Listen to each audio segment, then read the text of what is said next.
ದಾಖಲೆ ನಡುವೆ ಬಡಿದಾಟ, ದಾಖಲೆಯ ಮತದಾನ ನಡೆದಿದೆ. ನೋಡಿ, ಪಶ್ಚಿಮ ಬಂಗಾಳದಲ್ಲಿ ಮೊದಲ ಹಂತದ ಮತದಾನ ಇವತ್ತು ಮುಗಿದಿದೆ. ತಮಿಳುನಾಡಿನಲ್ಲೂ ಕೂಡ ಮತದಾನ ಆಗಿದೆ. ಇಡೀ ರಾಜ್ಯದಲ್ಲಿ ತಮಿಳುನಾಡಿನಲ್ಲಿ ಮತದಾನ ಆಗಿದೆ. ಇವತ್ತು ಸಂಜೆ 6 ಗಂಟೆ ಹೊತ್ತಿಗೆ 91.46% ಪಶ್ಚಿಮ ಬಂಗಾಳದ ಈಗಿನ ಅಪ್ಡೇಟ್ ಪ್ರಕಾರ 91.46%, ಅಂದರೆ ಕೇವಲ 8.54% ಜನ ಮಾತ್ರ ವೋಟ್ ಹಾಕಕ್ಕೆ ಬಂದಿಲ್ಲ. ಬಹುತೇಕ 91.4 ನಿಜಕ್ಕೂ ದೊಡ್ಡ ದಾಖಲೆ ಇದು. ಹಾಗೆಯೇ ತಮಿಳುನಾಡಿನಲ್ಲಿ 84.41%ನಷ್ಟು ಮತದಾರರು ತಮ್ಮ ಹಕ್ಕನ್ನು ಚಲಾಯಿಸಿದ್ದಾರೆ. ಪ್ರಜಾಪ್ರಭುತ್ವದ ಹಬ್ಬ ಅಂತ ಹೇಳುವಂಥದ್ದು ಇದೇ ಕಾರಣಕ್ಕಾಗಿ ಇಷ್ಟು ದೊಡ್ಡ ಪ್ರಮಾಣದಲ್ಲಿ ಮತದಾರರು ಬಂದು ಮತ ಚಲಾಯಿಸುವಂಥದ್ದು ನಿಜಕ್ಕೂ ಕೂಡ ಬಹಳ ಮುಖ್ಯ ಆಗುತ್ತೆ ಪ್ರಜಾಪ್ರಭುತ್ವದಲ್ಲಿ. 6 ಗಂಟೆ ಹೊತ್ತಿಗೆ 2 ಕಡೆಯಲ್ಲಿ ಈ ರೀತಿಯಂತಹ ಮತದಾನ ಆಗಿದೆ. ಆದರೆ ಪಶ್ಚಿಮ ಬಂಗಾಳದಲ್ಲಿ ಈ ದಾಖಲೆ ಮತದಾನದ ನಡುವೆ ಹೇಗೆಲ್ಲ ಗಲಾಟೆಗಳು ನಡೆದಿದ್ದಾವೆ ಅನ್ನೋದನ್ನು ನೋಡಬೇಕು. ಅಗ್ನಿಮಿತ್ರ ಅವರ ಕಾರ್ ಇದು. ಅಗ್ನಿಮಿತ್ರ ಬಿಜೆಪಿ ಅಭ್ಯರ್ಥಿ, ಪಶ್ಚಿಮ ಬಂಗಾಳದ ಬರ್ನಾಪುರದಲ್ಲಿ ಬಿಜೆಪಿ ಅಭ್ಯರ್ಥಿ ಟಾರ್ಗೆಟ್ ಮಾಡಲಾಗಿದೆ. ಅವರ ಕಾರಿನ ಮೇಲೆ ಕಲ್ಲು ತೂರಾಟ ನಡೆಸಲಾಗಿದೆ. ಕಾರನ್ನ ಗಾಜುಗಳನ್ನು ಪುಡಿ ಮಾಡಲಾಗಿದೆ. ಅಪಾಯದಿಂದ ಪಾರಾದಂಥ ಅಭ್ಯರ್ಥಿ ಅಗ್ನಿಮಿತ್ರ ಮತ್ತು ಭದ್ರತಾ ಸಿಬ್ಬಂದಿ ಅವರಿಬ್ಬರು ಕೂಡ ಅಪಾಯದಿಂದ ಪಾರಾಗಿದ್ದಾರೆ. ಪೊಲೀಸರಿಗೆ ಅವರು ಈಗಾಗಲೇ ದೂರು ದಾಖಲಿಸಿದ್ದಾರೆ. ಟಿಎಂಸಿ ವಿರುದ್ಧ ಕ್ರಮಕ್ಕೂ ಕೂಡ ಆಗ್ರಹಿಸಿದ್ದಾರೆ. ಅಗ್ನಿಮಿತ್ರ ಅವರ ಕಾರಿನ ಸ್ಥಿತಿ ಇದು. ಇದಾದ ಮೇಲೆ ಇನ್ನೊಬ್ಬ ಅಭ್ಯರ್ಥಿ ನೋಡಿ ಓಡಿಸ್ಕೊಂಡು ಹೋಗ್ತಾ ಇರುವಂಥ ರೀತಿ. ಇವರು ಅಭ್ಯರ್ಥಿ, ಬಿಜೆಪಿ ಅಭ್ಯರ್ಥಿ, ಮತಗಟ್ಟೆ ಬಳಿ ಬಿಜೆಪಿ ಅಭ್ಯರ್ಥಿಯನ್ನ ಅಟ್ಟಾಡಿಸಿದ್ದಾರೆ ಇಲ್ಲಿ ಕಾರ್ಯಕರ್ತರು. ಅಟ್ಟಾಡಿಸಿ ಅವರನ್ನು ಓಡಿಸ್ಕೊಂಡು ಹೋಗಿ ಅವರನ್ನ ಹೊಡೆದಿರುವಂತಹ ರೀತಿಯನ್ನು ನಾವಿಲ್ಲಿ ನೋಡ್ತಾ ಇದ್ವಿ. ಯಾವ ಸ್ವರೂಪದ ಚುನಾವಣೆ ನಡೆದಿದೆ ಅಂತ ಹೇಳೋದಕ್ಕೆ ಇದು ಉದಾಹರಣೆ. ಆ ವ್ಯಕ್ತಿಯ ಜೊತೆಗೆ ಪೊಲೀಸ್ ಸಿಬ್ಬಂದಿ ಇದ್ರೂ ಕೂಡ, ಪೊಲೀಸ್ ಬಳಿಯಲ್ಲಿ ಗನ್ ಇದ್ರೂ ಕೂಡ ಅವರು ಓಡಿ ಹೋಗ್ತಾ ಇದ್ದಾರೆ. ಅಭ್ಯರ್ಥಿನ ಕರ್ಕೊಂಡು ಓಡಿ ಹೋಗ್ತಾ ಇದ್ದಾರೆ. ಇಂಥದ್ದೊಂದು ಸ್ಥಿತಿ. ಭದ್ರತಾ ಸಿಬ್ಬಂದಿ ಇದ್ರೂ ಕೂಡ ಹಲ್ಲೆ ಮಾಡಿದ್ದಾರೆ. ಕಾರ್ಯಕರ್ತರು ಯಾವುದೇ ರೀತಿಯ ಭಯಭೀತಿ ಇಲ್ಲ ಅನ್ನುವಂತಹ ವಾತಾವರಣ ಇಲ್ಲಿ ಇತ್ತು ಅನ್ನೋದಕ್ಕೆ ಇದು ಒಂದು ಬೆಸ್ಟ್ ಎಕ್ಸಾಂಪಲ್. ಯಾವ ರೀತಿಯಾದಂತಹ ಪರಿಸ್ಥಿತಿ ಇದೆ ಪಶ್ಚಿಮ ಬಂಗಾಳದಲ್ಲಿ ಚುನಾವಣೆ ಅಂದರೆ ಅನ್ನೋದಕ್ಕೆ ಇದೊಂದು ಉದಾಹರಣೆ. ಅಭ್ಯರ್ಥಿಗೆ ಹಿಂಗೆ ಹೊಡಿತಾರೆ ಅಂತ ಹೇಳಿದ್ರೆ ಆ ಪಕ್ಷದ ಕಾರ್ಯಕರ್ತರುಗಳಿಗೆ ಇನ್ಯಾವ ಸ್ವರೂಪದಲ್ಲಿ ಇರಬಹುದು ಪರಿಸ್ಥಿತಿ ಅನ್ನುವಂಥ ನಾವು ಊಹಿಸಬಹುದು.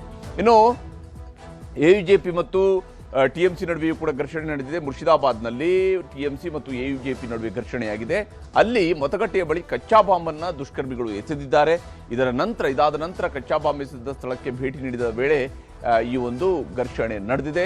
ಹೊಡೆದಾಟ ಆಗಿದೆ. ನೂಕಾಟ, ತಳ್ಳಾಟ, ಹೊಡೆದಾಟ ಎಲ್ಲವೂ ಕೂಡ ನಡೆದಿದೆ. ಎಯುಜೆಪಿಯ ಹುಮಾಯೂನ್ ಕಬೀರ್ ಭೇಟಿಯ ವೇಳೆ ಈ ಘರ್ಷಣೆ ನಡೆದಿರುವಂಥದ್ದು. ಇದಾದ ನಂತರ ಪರಿಸ್ಥಿತಿಯನ್ನು ನಿಯಂತ್ರಣ ಮಾಡೋದಕ್ಕಾಗಿ ಪೊಲೀಸರು ಮತ್ತು ಅರೆಸೇನಾ ಪಡೆ ಭದ್ರತೆಯನ್ನು ಭೇದಿಸಿನೇ ಈ ಗಲಾಟೆ ಆಗಿರುವಂಥದ್ದು. ಅವರು ಪರಸ್ಪರ ಕಲ್ಲು ತೂರಾಟ ನಡೆಸಿದ್ದಾರೆ. ನಂತರ ಲಾಠಿ ಚಾರ್ಜ್ ನಡೆಸಲಾಯಿತು.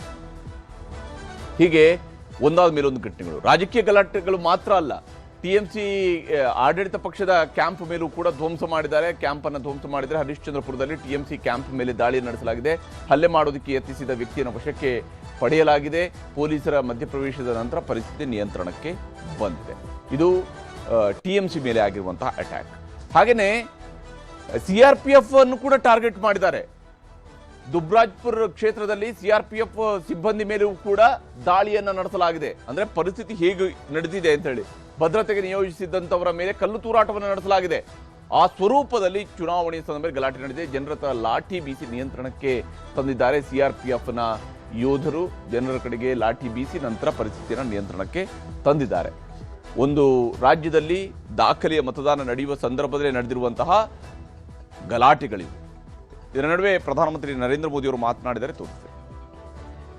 50 साल में ये पहला चुनाव ऐसा है जिसमें हिंसा कम से कम हुई है, वरना हर हफ्ता किसी को फांसी पर लटका देते थे और बोल देते थे आत्महत्या कर दी।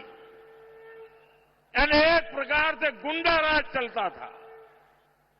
मैं इलेक्शन कमीशन का हृदय से अभिनंदन करता हूं कि उन्होंने लोकतंत्र की फिर से एक बार बंगाल की धरती पर प्रतिष्ठा की है। शांतिपूर्ण मतदान करवाने में इलेक्शन कमीशन की सफलता